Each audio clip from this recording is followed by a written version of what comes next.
I've been a personal trainer for over 10 years now, and in that amount of time, I've seen a lot of people be in and out of the gym or in the gym consistently for a long period of time and never seem to have any growth in their muscles or lose weight or anything like that. They're consistent, but for some reason, they don't tend to grow or change their physiques at all. Why is that? Well, in this video, I'm going to teach you 5 different reasons why you might not be gaining muscle. So let's go ahead and get started with reason number 1, which is you might actually be doing too much, or you might specifically be doing too much cardio. Now, don't get me wrong, cardio is great, and especially if you're an athlete or if you care about longevity, you should be working on things like your VO2 max or your zone 2. You should be working on your speed, your power development, all that sort of stuff you should be doing, and it's really good for you. But if your primary goal during this season of your life is to put on muscle, that might mean that you need to cut back just a little bit depending on how much you're doing. Now, if you're just sitting at home on the couch all day long and then you're going to work out and you're training with weights and stuff and that's it, that's all you're doing, yeah, you could probably add in some steps. So a good thing that you could do is probably just track your steps, make sure you're having like at least 8,000 steps or so a day. Now, if you're trying to lose weight while maintaining muscle, then you may want to have more steps than that, like 10,000, 12,000, something like that. But the point is, you're not doing like extremely hard cardio, like you're not playing basketball games all the time, or you're not doing jujitsu, you're not running, doing sprints, stuff like that, or you're not running like marathons. Anything like that, if you're doing too much of it and it's just fatiguing you over and over and over, tends to break down the muscle or at least fatigues you so much to where you can't get in really solid workouts. So evaluate where you're at in terms of cardio.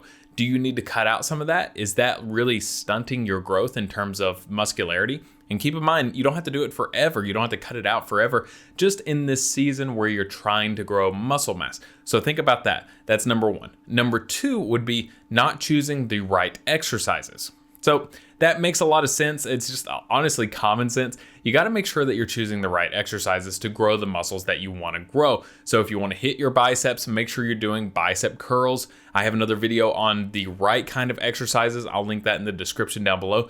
But you want to make sure you're choosing very effective exercises. So for instance, like I covered this in the other video, but you don't want to do necessarily dumbbell curls all the time. There might be better options. You might want to do something that stretches the muscle out a little bit more. So think about that. Make sure you're choosing the right exercises that's effectively growing the muscle, and that will save you a lot of time in the gym. That's number 2. Number 3 is not having the right amount of sets and reps. Too many people go in and they're just like powerlifting or, strength training to the degree where they're only doing like 1 to 5 reps or so. And don't get me wrong, those are great, especially if you want to work on your strength.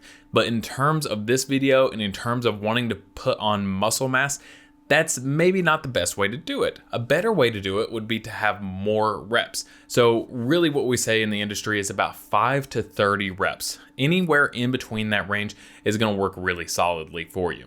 What I've found is that if you choose big compound exercises like squats or bench press or something like that, you kind of want to stay on the lower end of that range just because they're so fatiguing overall. So somewhere between about 5 to 10 reps. That's kind of the sweet spot for me personally and for a lot of my clients.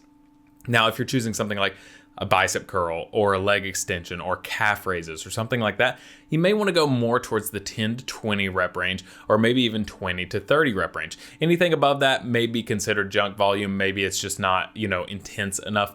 But regardless, whenever you're doing that amount of reps, you want to make sure you're going at an intensity to where you're getting close to failure. You want to be about 4 to 3 reps away from failure at the easiest and then all the way to failure at the hardest.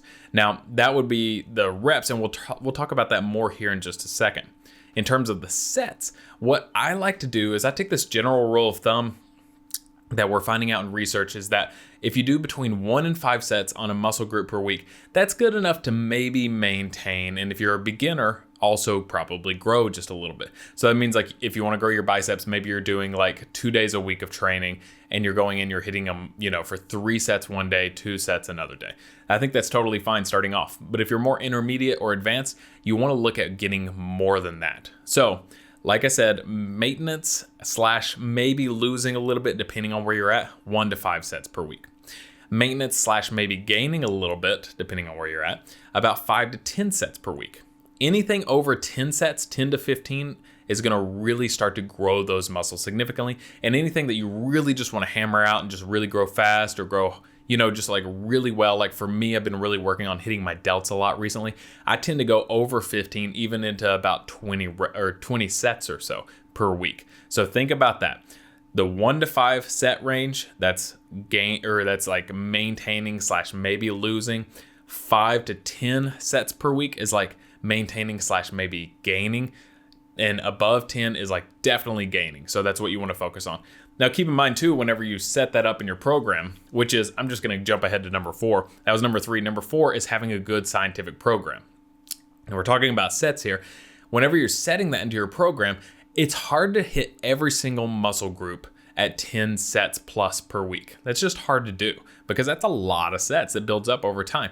So what you probably want to do is take your weakest points and just boost those up to over 10 sets per week. Take your strong points and keep them more like 5 sets or 6 sets or something like that per week. And then ones where you just naturally have them, like for me, I have naturally decent calves. So usually I just hit those like 3 to 5 sets per week. That way I can save time and be as efficient as possible with my training. Now, on top of that, what you want to do is make sure you're having a good scientific program where you start what's called a mesocycle. That's about 4 to 6 weeks or so. Start it pretty light. Like I said, keep in that rep range of about 5 to 30-ish reps, and start with something like 3 or 4 reps away from failure. So like if you could ultimately do like 15 reps of a curl, you're stopping at like 14 reps or 12 reps, somewhere around there. And then, so you're getting close to failure, but you're not quite hitting it. Then the next week, you would just take off one of those reps, or add a rep, I should say. And so you're getting even closer to failure. The next week, even closer to failure. Next week, even closer. And by the time you get to what's called the peak week, you're basically reaching failure on a lot of those exercises. Now, after that, it's important to have a deload week.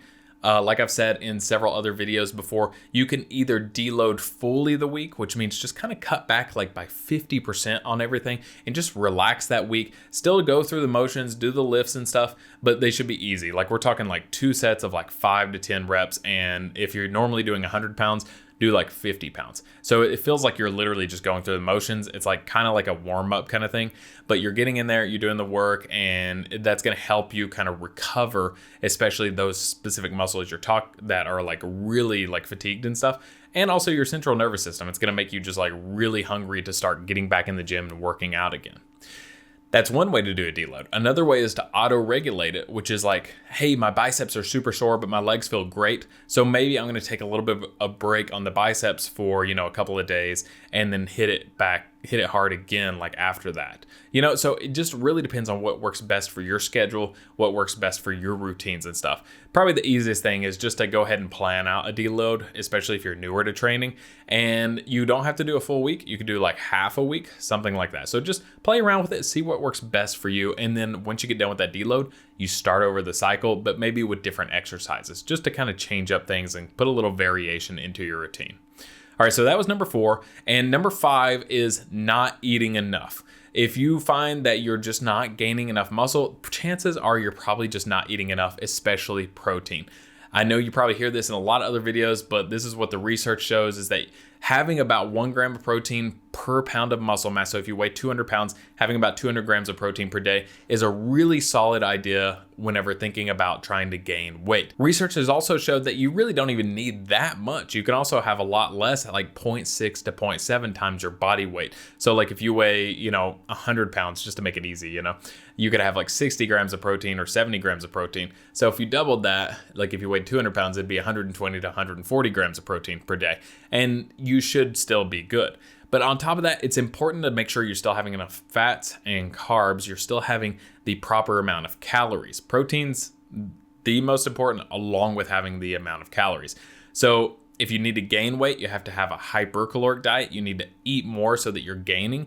If you need to lose weight, like lose body fat, then you just need to have a little bit less calories. So I hope you learned something about gaining muscle in this video. If you enjoyed it, feel free to give it a thumbs up and subscribe. If you want to learn more about which exercises to do and which exercises maybe not to do, check out this video right here.